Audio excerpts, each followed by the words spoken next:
Halo semua, selamat datang kembali di my YouTube channel. Channel yang akan membahas seputar seleksi CPNS dan seleksi ASN P3K.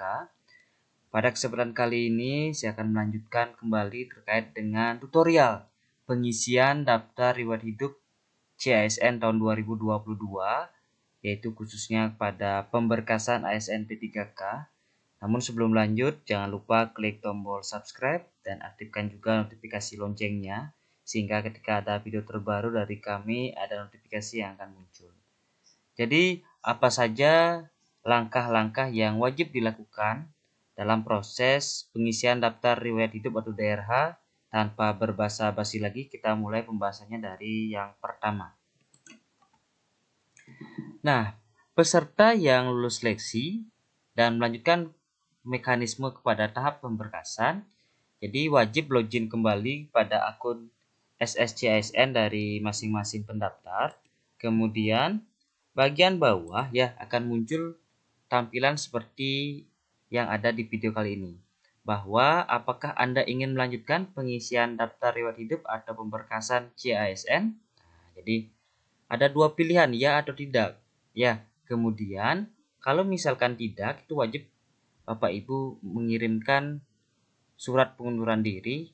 Tapi saya yakin dan percaya Bapak Ibu tidak akan memilih hal itu ya. Ini merupakan suatu kesempatan yang luar biasa.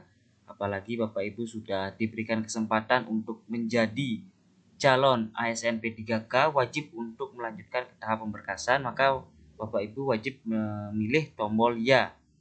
Kemudian setelah itu Bapak Ibu wajib untuk mengklik pengisian daftar riwayat hidup.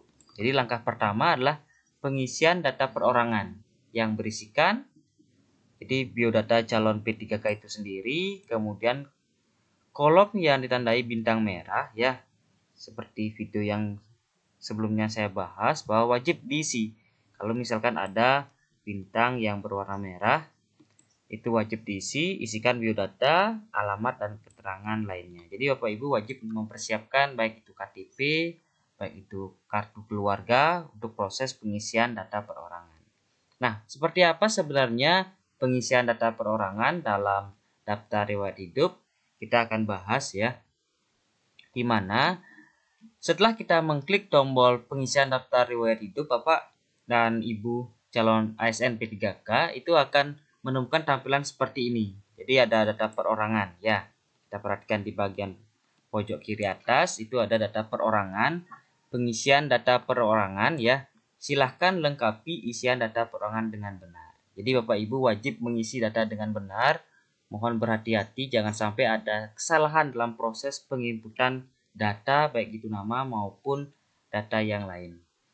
Nah, pastikan, nah ini juga diberikan peringatan ya kolom berwarna kuning, pastikan Anda mengisi daftar riwayat hidup dengan teliti karena data yang Anda isikan adalah data yang digunakan untuk pemberkasan dan tidak dapat diubah setelah Anda mengakhiri pengisian daftar riwayat hidup. Maka dari itu, saya berharap Bapak Ibu untuk mengisi dengan baik, jangan sampai ada kesalahan pada proses pengisian. Nah, data nomor induk kependudukan yang wajib Bapak Ibu isi ya. Jadi biodata, jadi nomor induk kependudukan seperti yang tadi saya sampaikan, wajib Bapak Ibu mempersiapkan KTP atau kartu keluarga untuk proses penginputan NIK, nomor induk kependudukan. Jadi dituliskan pada kolom ini. Setelah itu nama sesuai dengan ijazah. Jadi nama sesuai ijazah silahkan dituliskan sesuai dengan ijazah atau KTP Bapak Ibu ya. Itu juga harus sinkron, di mana penulisan ini ya, jadi tuliskan sesuai dengan ijazah dari Bapak Ibu itu sendiri. Kemudian gelar depan ijazah. Jadi kalau Bapak Ibu memiliki gelar depan ijazah ya, wajib diisi misalkan DRS, kemudian doktor, prof, nah itu ya. Jadi tidak usah dipanjangkan, jadi singkatannya saja. Cuman misalkan Bapak Ibu tidak memiliki gelar depan ijazah ya, jadi silahkan Bapak Ibu kosongkan atau ditulis dengan tanda strip ya, seperti yang ada di layar ini. Kemudian nama sesuai dengan KTP. Setelah Bapak Ibu menuliskan gelar depan ijazah kalau memiliki, kalau tidak silakan diisi dengan tanda strip. Kemudian lanjut kepada nama sesuai dengan KTP. Nah, silakan diisi nama sesuai dengan KTP. Kemudian berikutnya silakan Bapak Ibu isi nama. Cuman diperhatikan nama sesuai dengan ijazah tanpa gelar. Contohnya Susanto Eskom. Nah, diketik Susanto. Jadi menggunakan huruf kapital ya. Jadi silahkan ditulis nama KTP, nama gelar ijazah dengan menggunakan huruf kapital. Jadi nama tanpa gelar ya. Kemudian gelar di belakang ijazah wajib kita isi. Hanya saja tidak perlu dipanjangkan, artinya singkatannya saja. Misalkan sarjana sosial, kemudian sarjana pendidikan itu SPD ya, sarjana sosial SOS, dan gelar yang lainnya di bagian belakang. Nah, itu dituliskan di sebelah ini. Oke, setelah itu kita wajib untuk mengisi yang berikutnya. Nah, tempat lahir ya sesuai dengan ijazah. Jadi setelah Bapak Ibu mengisi terkait dengan gelar sesuai dengan ijazah di bagian belakang, Bapak Ibu wajib mengisi tempat lahir sesuai dengan ijazah juga.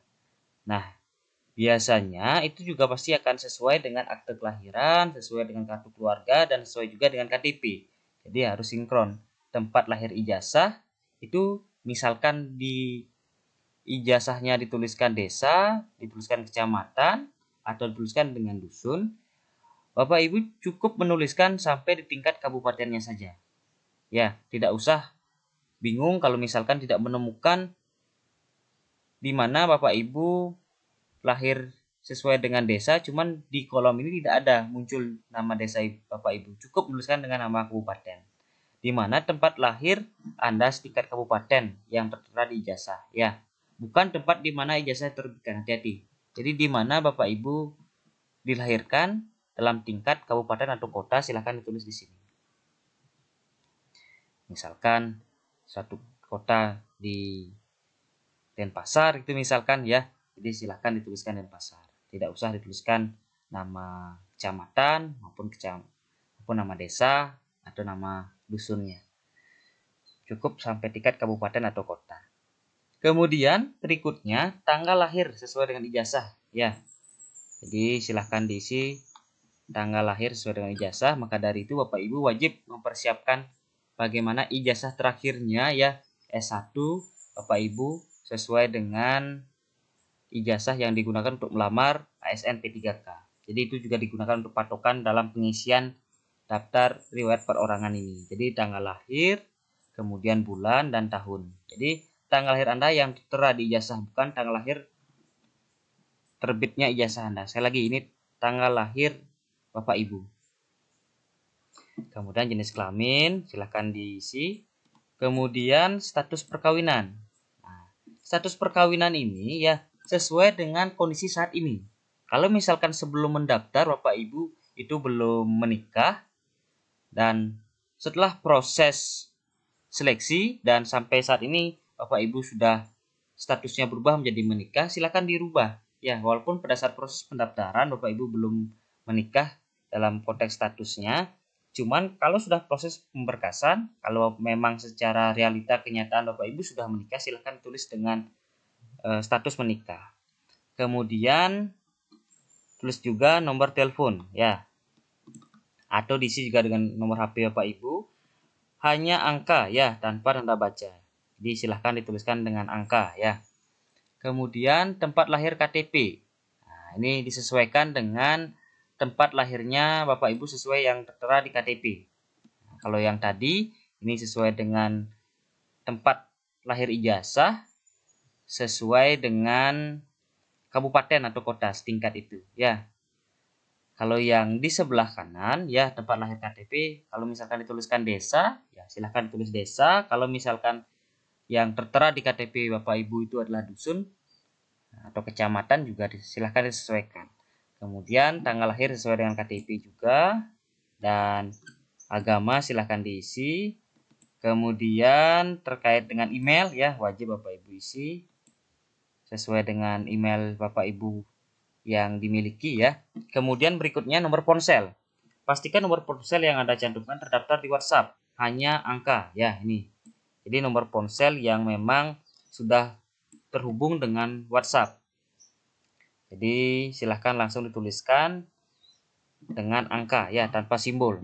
Seperti contoh ini yang sudah diberikan oleh sistem.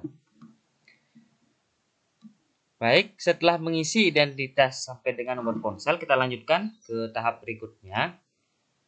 Alamat domisili. Nah, jadi alamat tempat tinggal Bapak Ibu silahkan diisi dari tingkat provinsi, kemudian kabupaten atau kota, kecamatan, ya.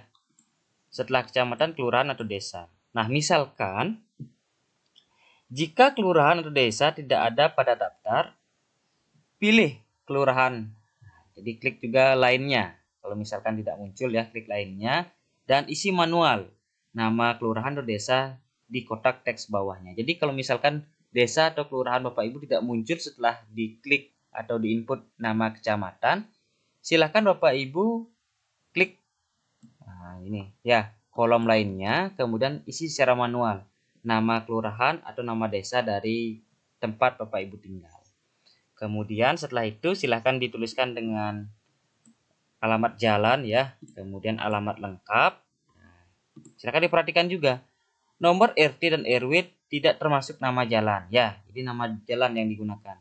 Kemudian desa dan kecamatan dan kabupaten ya, jadi tidak termasuk di sana ya. Jadi alamat sesuai dengan KTP Bapak Ibu silahkan diisi di sini.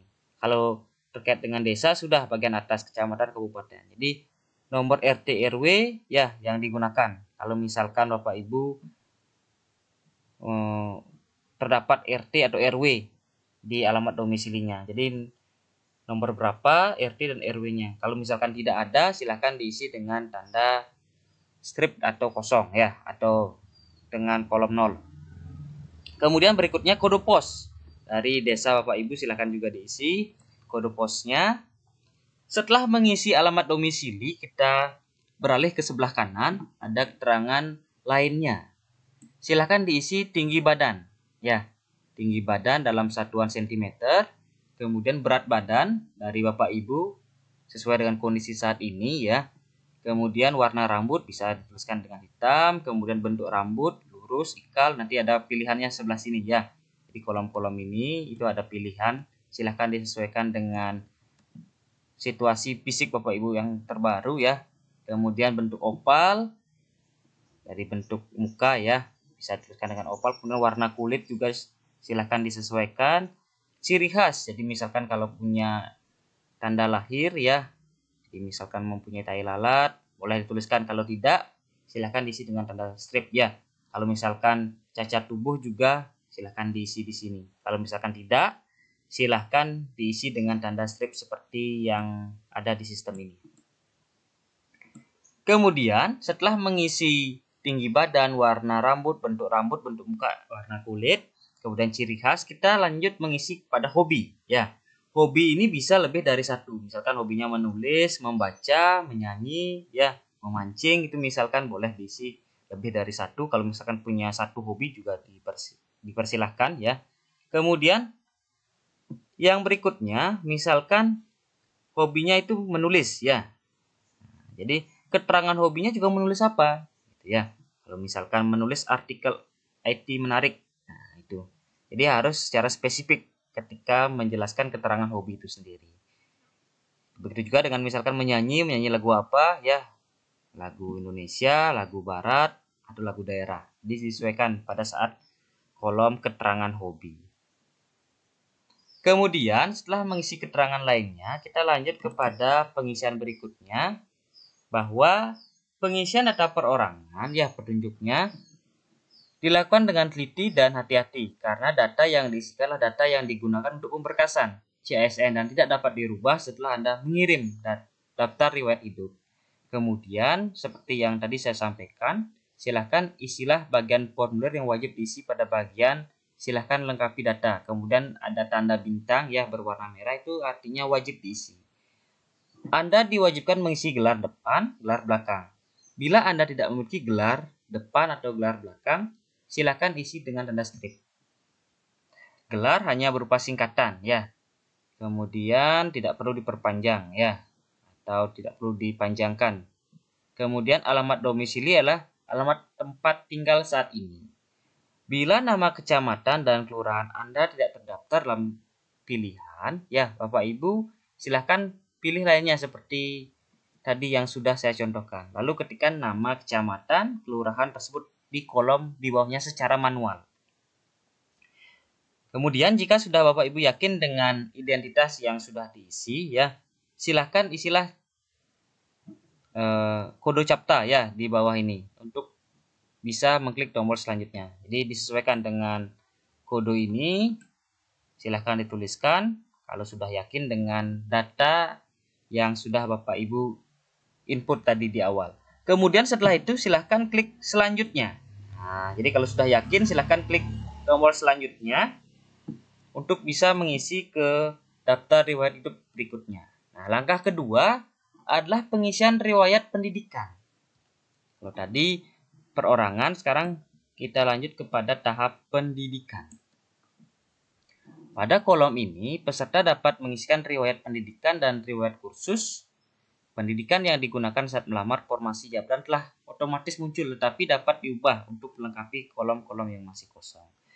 Jadi ketika proses pendaftaran, ya Bapak Ibu sudah menginput terkait dengan riwayat pendidikan terakhir, ya misalkan S1-nya itu akan otomatis muncul. Hanya saja ada beberapa kolom yang masih kosong, itu wajib diisi. Caranya seperti apa?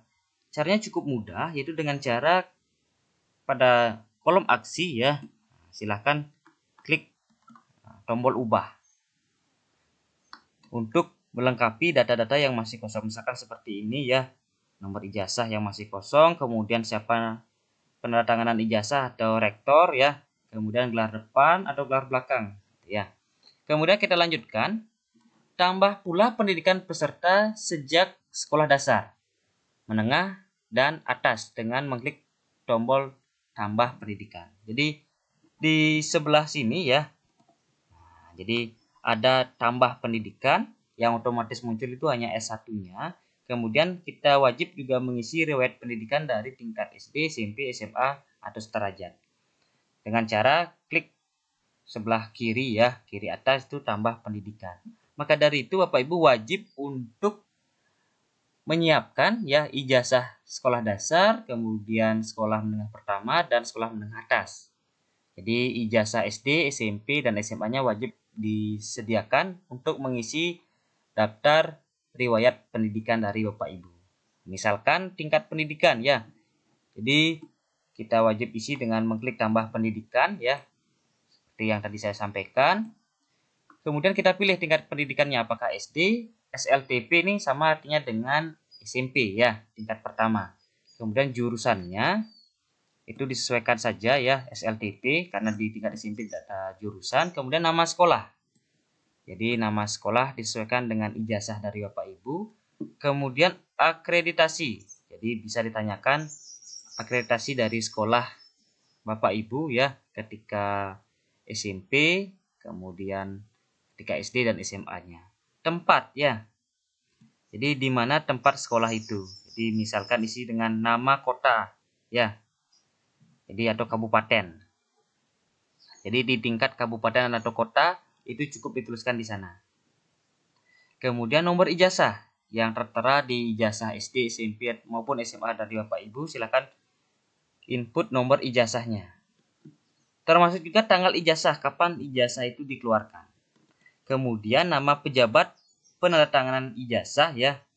Jadi siapa nama kepala sekolah ketika ijazah itu diterbitkan. Nama pejabat penandatanganan ya, atau penandatangan ijazah. Itu siapa nama kepala sekolahnya, termasuk dengan gelarnya silahkan dituliskan pada kolom ini.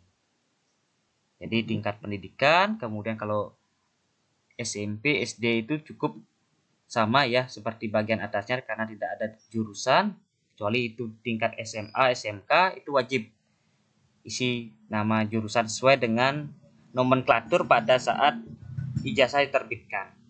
Jadi nama sekolah, akreditasi, tempat dari sekolah itu, nomor ijazah, tanggal ijazah, dan nama pejabat penandatanganan atau penandatangan ijazah itu sendiri. Kalau sudah yakin, kita klik tombol simpan ya, agar bisa melanjutkan ke tahap berikutnya.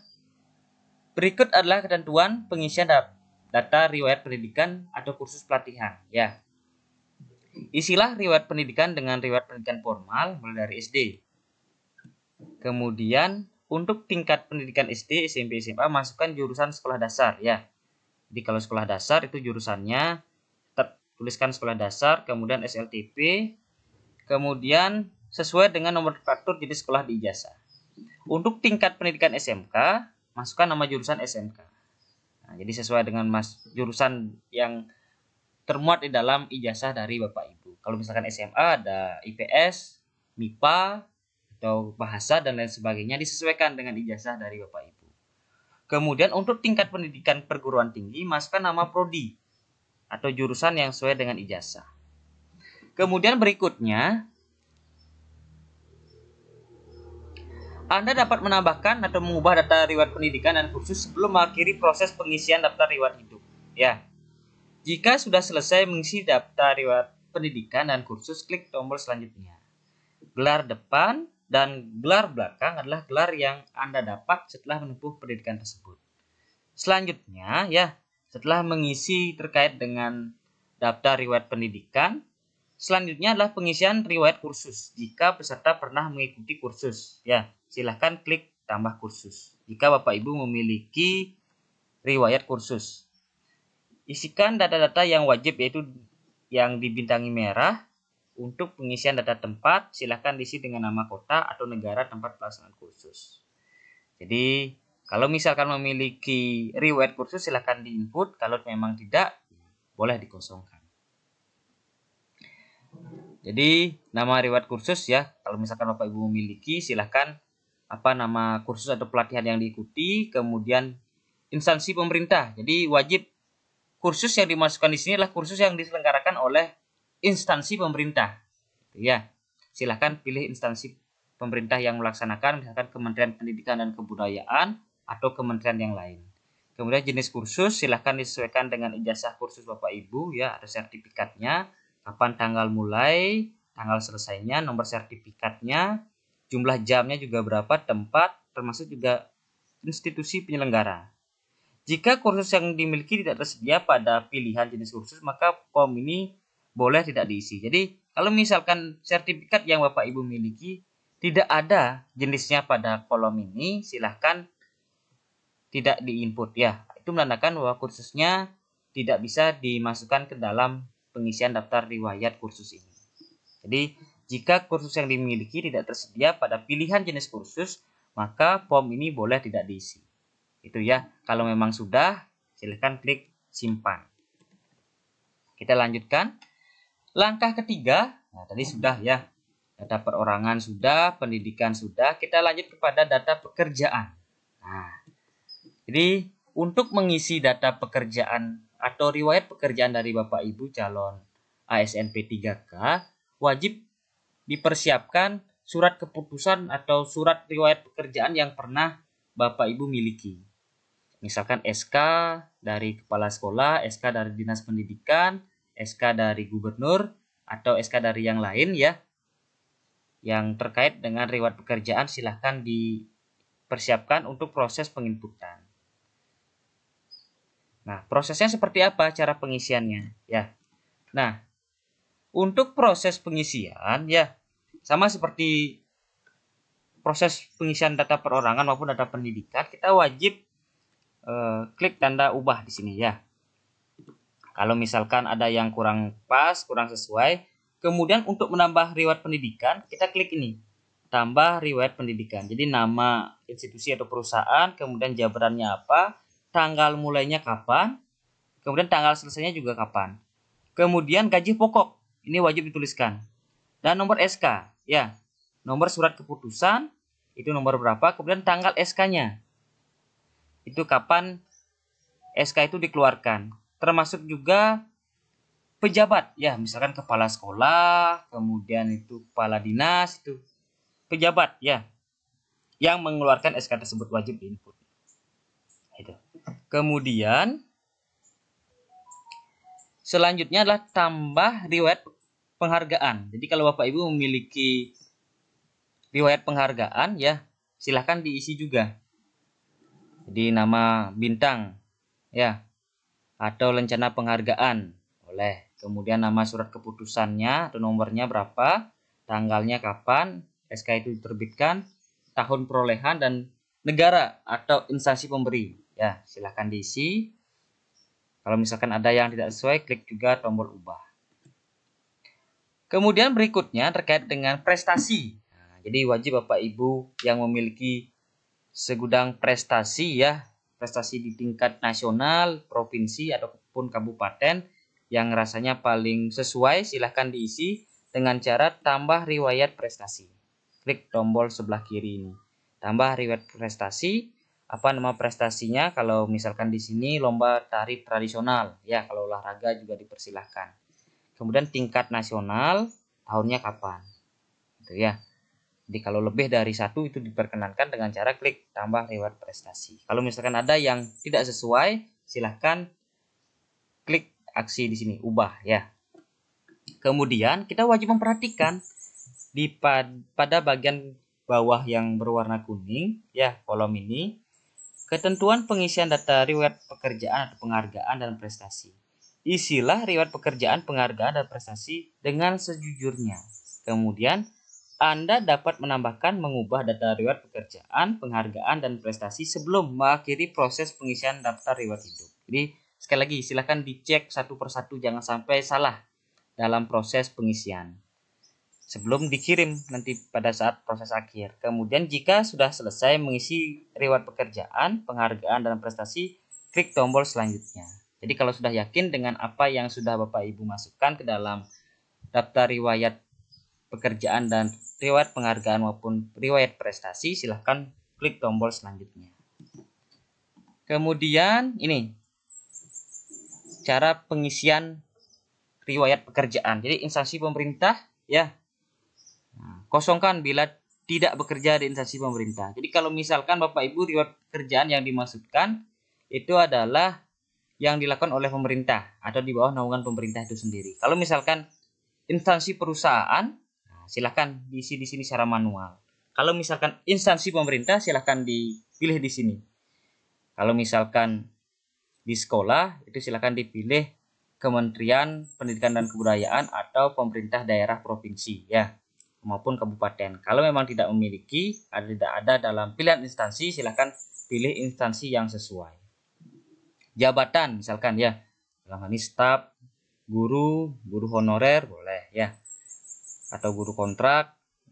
Kemudian tanggal mulainya kapan, sesuai dengan SK, tanggal selesainya juga kapan. Kemudian gaji pokok ya, disesuaikan nominalnya.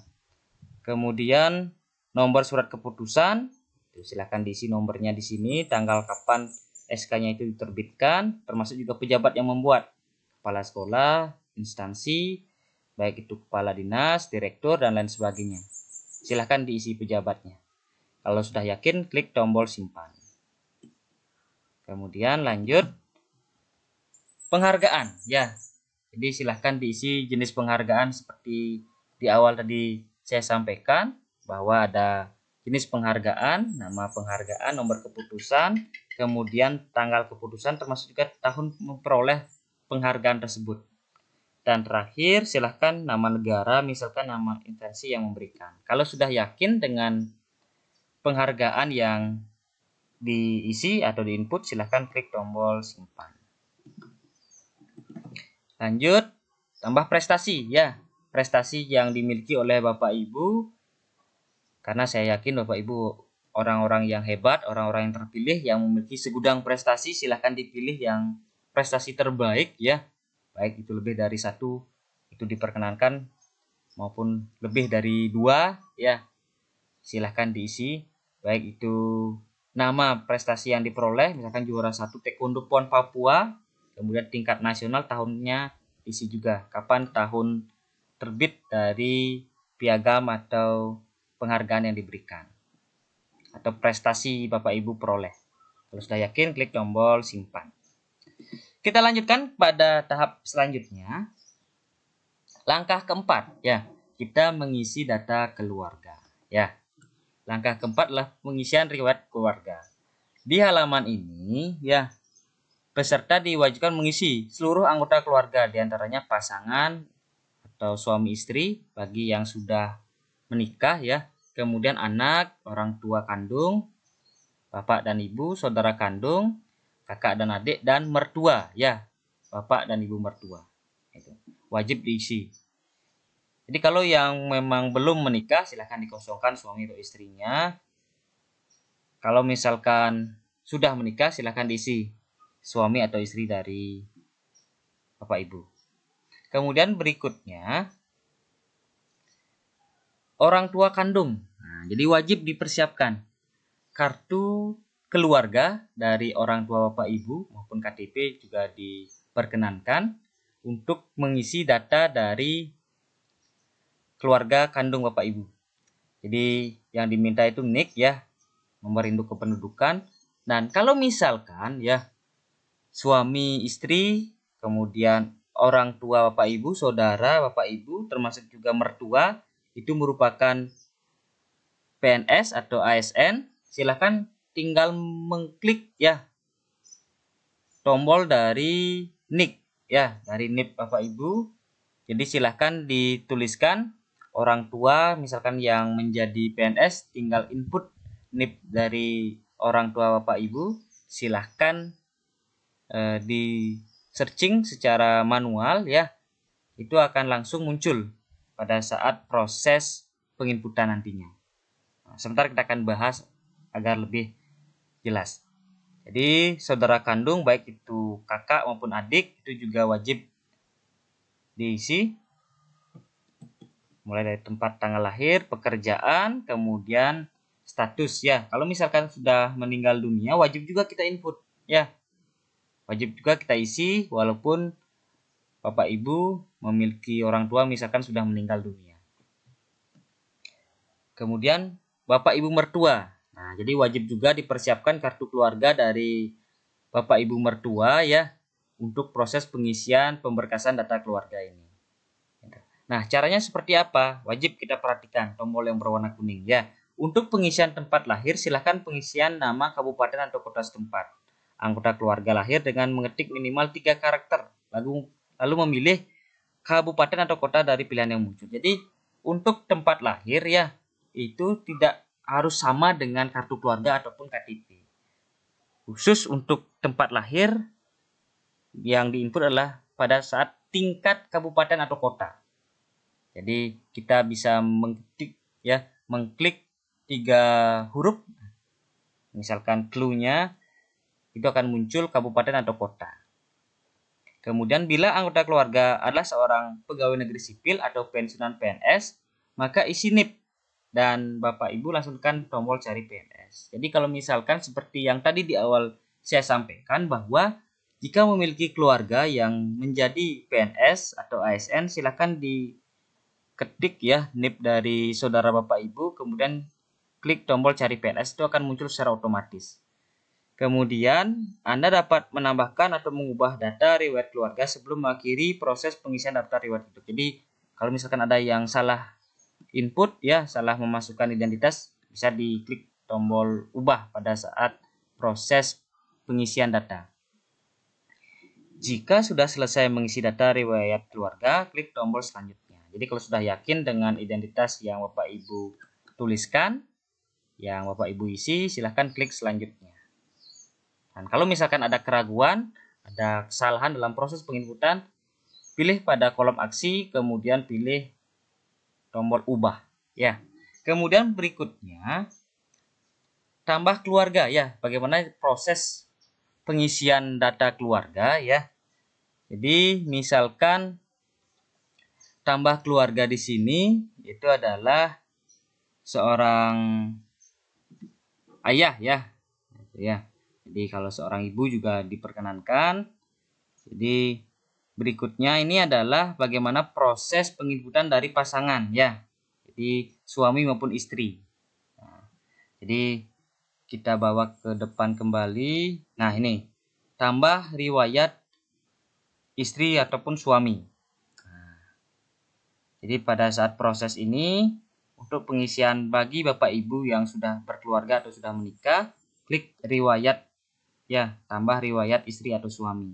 Nah, kemudian akan muncul seperti kolom ini. Jadi nomor induk kependudukan, nomor keluarga ya, atau nomor kartu keluarganya, kemudian NIP jika memiliki, kemudian siapa namanya ya.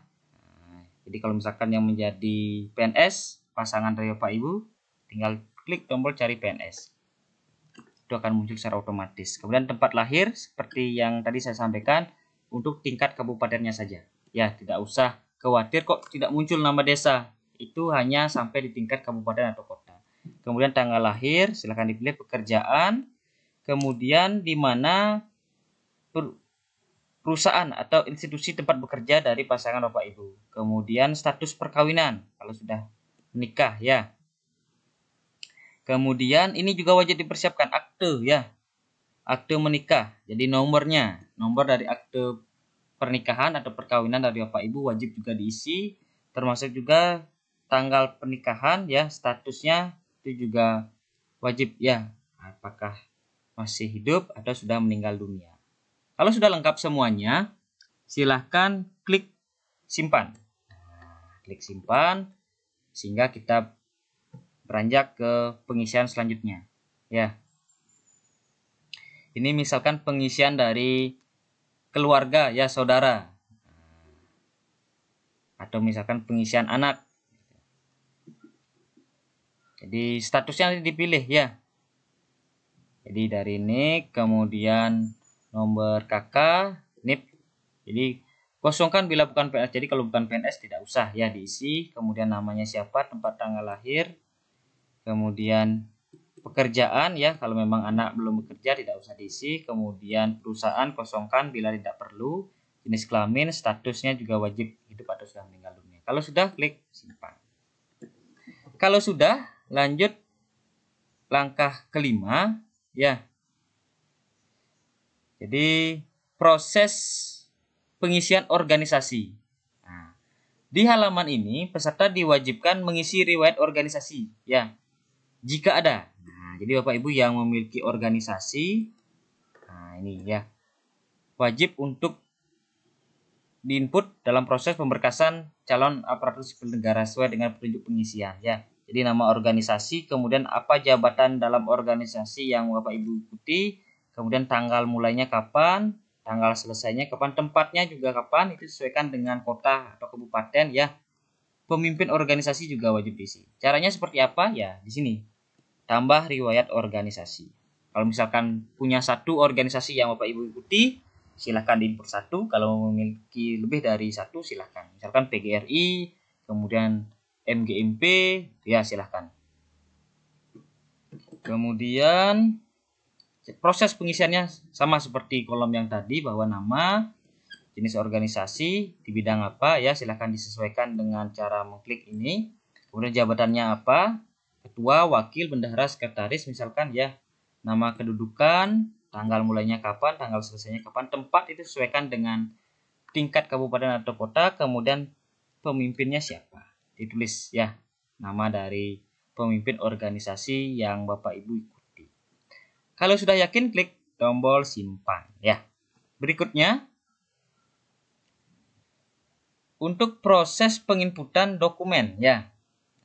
Jadi wajib Bapak Ibu mempersiapkan seperti video yang sebelumnya saya bagikan, bahwa wajib dipersiapkan nomor SKCK, kemudian kapan surat keterangan SKCK itu diterbitkan. Nah, ini ya proses penginputannya. Kemudian nama pejabat penatangan surat catatan kepolisian itu silahkan diisi ya. Disesuaikan dengan SKCK yang Bapak Ibu miliki. Kemudian setelah itu wajib surat keterangan sehat dan rohani ya. Kemudian tambah juga tanggal surat keterangan sehat jasmani dan rohani, tanggal berapa dikeluarkan. Kemudian nama dokter tanpa gelar depan ya. Surat keterangan sehat jasmani dan rohani ya. Silakan nama dokternya diinput. Hanya nama dokter tanpa gelar, tanpa jabatan, tanpa nama rumah sakit. Contoh, Dr. Susanto ya, tidak usah ditulis dokternya. Cukup diketik dengan Susanto. Nah, ya. Jadi cukup dituliskan dengan nama dari nama dokter tadi yang mengeluarkan surat keterangan sehat jasmani rohani. Kalau misalkan di sini Suprapto ya, silakan. Kemudian nomor surat keterangan bebas nafsa. Ini juga wajib diinput. Kemudian tanggal yang dikeluarkan, kapan surat keterangan itu. Kemudian nama pejabat penanda tangan surat keterangan bebas narkoba, itu nafsa. Gitu. Silahkan diisi. Keterangan lain yang dianggap perlu. Nah, ini misalkan hal yang ingin keterangan lain yang terdapat dalam surat, ya kalau memang tidak ada silahkan diisi dengan tanda strip atau kosong. Lanjut untuk pengisian data keterangan lainnya, ya bila Anda memiliki lebih dari satu surat kesehatan jasmani dan rohani dengan nomor surat berbeda, maka masukkan nomor surat dan dipisahkan dengan tanda garing atau garis miring. Hanya nomor surat, tidak perlu dijelaskan yang mana nomor surat keterangan sehat jasmani atau nomor surat kesehatan rohani. Jadi kalau misalkan berbeda antara surat keterangan sehat jasmani dan surat keterangan kesehatan rohani, silakan dituliskan atau diinput kedua-duanya yang dipisahkan dengan tanda garing, ya Bapak Ibu. Kemudian yang nomor 2, bila Anda memiliki lebih dari satu surat kesehatan jasmani dan rohani dengan dokter berbeda, maka masukkan semua nama dokter, penanda tangan, dan dipisahkan dengan garing, ya hanya nama dokter tanpa gelar ataupun jabatan. Misalkan surat keterangan sehat jasmani itu dokternya berbeda dengan surat keterangan kesehatan rohani, silakan kedua nama dokter itu dimasukkan tanpa ditulis gelar atau jabatan dan dipisahkan dengan tanda garing atau garis miring. Kemudian yang ketiga, bila Anda memiliki lebih dari satu surat keterangan sehat jasmani dan rohani dengan tanggal berbeda, maka masukkan tanggal pada surat kesehatan jasmani, ya. Kemudian yang berikutnya, pengisian data keterangan lainnya harap dilakukan dengan teliti dan hati-hati karena data yang diisikan adalah data yang digunakan untuk pemberkasan dan tidak dapat diubah setelah Anda mengirimkan daftar riwayat hidup. Sekali lagi, Bapak Ibu mohon berkonsentrasi ketika pengisian daftar riwayat hidup ini, jangan sampai ada kesalahan karena kalau misalkan sudah terkirim ini tidak dapat diubah kembali. Maka dari itu wajib memperhatikan tutorial dalam pengisian daftar riwayat hidup. Kemudian poin yang nomor 5, isilah bagian formulir yang wajib diisi. Pada bagian silahkan lengkapi data Anda ditandai dengan tanda bintang merah. Itu artinya menandakan data wajib diisi. Kemudian jika sudah yakin dengan data yang Bapak Ibu input, silahkan isikan dengan kode CAPTCA, ya. Itu yang diketik di kolom bawah. Kemudian data tidak akan tersimpan bila Anda klik tombol resume. Jadi Bapak Ibu jangan klik tombol resume, ya. Nanti data yang sudah diinput itu akan tidak tersimpan. Kalau memang sudah yakin dengan data yang Bapak Ibu input, silahkan tuliskan kode CAPTCA, kemudian klik selanjutnya. Kalau sudah selesai, kita lanjut ke langkah berikutnya, langkah ke-6. Ini langkah terakhir, ya, dari tahap proses penginputan pemberkasan. Unggah dokumen. Di halaman ini, peserta diwajibkan melakukan 2 kali klik setelah daftar riwayat hidup yang telah diisi dengan klik tombol cetak DRH perorangan. Jadi setelah selesai Bapak Ibu mengisi DRH, ya, atau daftar riwayat hidup yang tadi, baik itu yang perorangan maupun daftar riwayat hidup cetak DRH riwayat, ya, itu silahkan diklik satu persatu sehingga bisa download. Selanjutnya setelah di-download, Bapak Ibu silahkan di print, ya. Kemudian selanjutnya menulis data-data yang diharuskan untuk ditulis tangan di DRH yang telah dicetak tersebut dan menandatangani DRH, ya. Kemudian terakhir yang telah ditandatangani wajib diunggah kembali ke akun web SSCSN di halaman ini. Dan dihimbau untuk membaca dahulu ketentuan unggah di bawah pada box berwarna kuning. Nah, jadi Bapak Ibu setelah mengisi DRH wajib di-download, baik itu DRH perorangan maupun DRH riwayat, karena di beberapa kolom itu wajib diisi dengan cara menulis tangan, ya. Nanti kita akan bahas. Kemudian setelah itu baru digabungkan, kemudian diisi dengan tanda tangan dan materai, kemudian di-scan baru diunggah lewat unggah dokumen. Kemudian ini jenis dokumen yang wajib dipersiapkan dan wajib diunggah seperti di video sebelumnya yang sempat kita bahas bersama terkait dengan 10 dokumen yang wajib dipersiapkan dalam proses pemberkasan ASN P3K tahun 2022. Apa saja itu? Yang pertama, file scan surat pernyataan 5 poin ya. Itu dengan ukuran maksimal itu adalah 1000 KB dengan format PDF. Kemudian file yang kedua, surat keterangan catatan kepolisian atau SKCK, ini juga di-scan yang berukuran 1000 KB. Filenya juga formatnya PDF. Silahkan klik nanti tombol ini ya untuk mengupload atau mengunggahnya.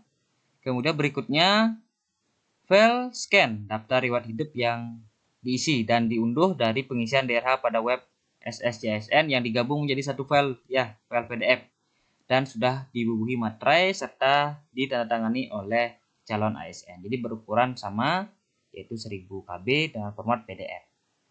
Silakan diunggah DRH perorangan maupun DRH riwayat yang sudah digabungkan.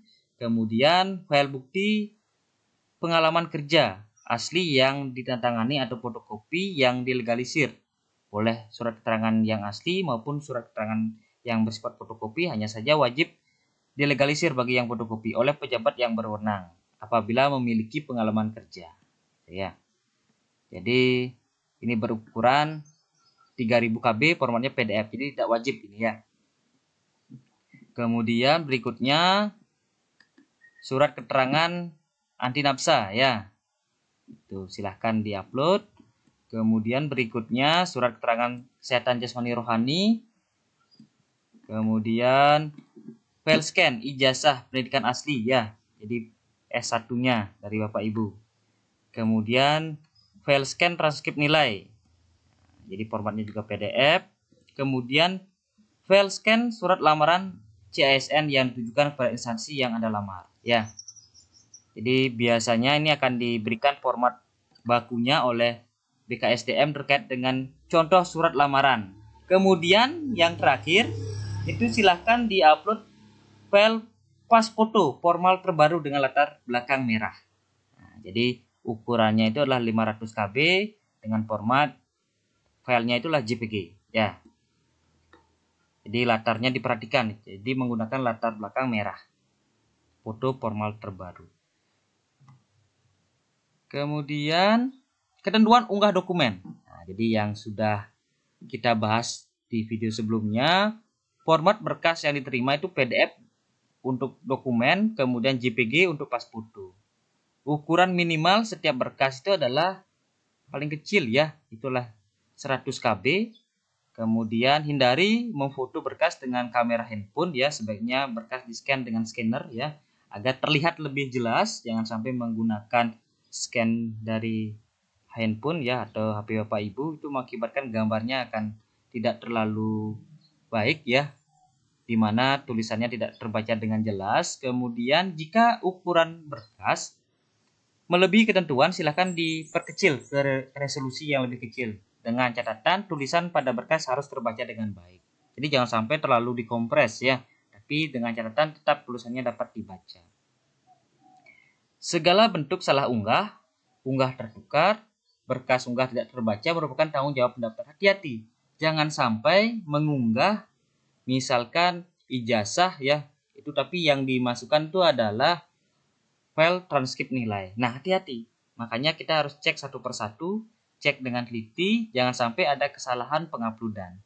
Kemudian, jika sudah selesai mengunggah, harap mengecek hasil unggahan dengan menekan tombol lihat. Jadi dapat kita lihat, misalkan yang file yang kita upload, itu apakah sesuai atau tidak, dapat kita lihat dengan menggunakan tombol lihat. Anda dapat mengunggah ulang berkas, misalkan jika tidak jelas, terpotong, sesuai keperluan sebelum mengakhiri tahap pemberkasan. Jadi dapat diganti. Berkas surat lamaran akan terunggah otomatis bila pada saat mendaftar peserta sudah mengunggah surat lamaran. Jadi Bapak Ibu, ketika proses pendaftaran, apabila sudah mengunggah surat lamaran, itu akan muncul otomatis. Tapi kalau misalkan belum mengunggah pada saat proses pendaftaran, itu akan mengunggah kembali. Peserta diperkenankan mengunggah kembali surat lamaran bila diperlukan. Ya, kemudian untuk berkas daftar riwayat hidup, silakan unduh daftar riwayat hidup perorangan seperti yang tadi saya sampaikan, silakan diunduh. Kemudian daftar riwayat hidup lainnya, lalu cetak dan tanda tangani. Kemudian unggah file scan semua lembar daftar riwayat hidup yang sudah digabungkan menjadi satu file PDF. Nah, kalau sudah yakin dengan dokumen-dokumen yang Bapak Ibu sudah unggah, sudah dicek satu persatu dengan menggunakan tombol lihat, sudah tidak ada kesalahan lagi, silakan klik tombol yang merah ini. Jadi, akhiri proses pengisian DRH. Jadi, dengan mengklik ini, data yang Bapak Ibu isikan, ya, data yang Bapak Ibu input itu tidak akan dapat diubah. Itu sudah terkirim ke BKN. Nah, jadi sebelum mengklik tombol yang merah ini, sekali lagi silakan dicek satu persatu sehingga tidak ada kesalahan pada saat proses pengisian.